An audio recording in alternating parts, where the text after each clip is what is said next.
मस्त चटपटीत मसालेदार लसूणी मसाला भेंडी टिफिनसाठी खूप छान चटपटीत चवदार भाजी आहे. सोप्या पद्धतीने अगदी कमी वेळात बनवू शकता. तर सर्वात प्रथम काय करायचं, भेंडी स्वच्छ धुवून असे मधोमध चिरा पाडायच्या. हे बघा, असे एका भेंडीचे असे 4 भाग करायचे कट करून. मग अशा सगळ्या भेंड्या भाजून कट करून घ्यायच्या. त्यानंतर कढाईमध्ये तेल तापत ठेवून त्यामध्ये थोडेसे राई, जिरे, बारीक चिरलेला कांदा आणि भरपूर सारा लसूण बारीक ठेचून किंवा बारीक कट करून टाकायचा.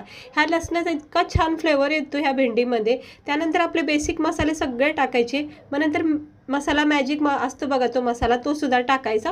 हे सगळे मसाला परतून झाला की आपली ही भेंडी टाकायची आणि मग मिक्स करून घ्यायचं आणि स्लो गॅसवर याला ठेवून द्यायचं. थोडीशी शिजून झाली की याच्यामध्ये 1-1.5 चमचा शेंगदाण्याचा कूट, चवीनुसार मीठ टाकायचं आणि झाकण ठेवायचं. ह्याला जास्त गाळ नाही शिजवायची, याच्यामधला क्रंचीपणा ठेवायचा. हे असं शेंगदाण्याचं कूट टाकून मिक्स करून घ्यायचं. बस 1-2-3 मिनटातच ही भाजी तयार होती. खूप छान लागते भाकरीसोबत, पुऱ्यासोबत किंवा डाळ-भात वगैरे केला तर त्याच्यासोबत सुद्धा तुम्ही ही भाजी खाऊ शकता.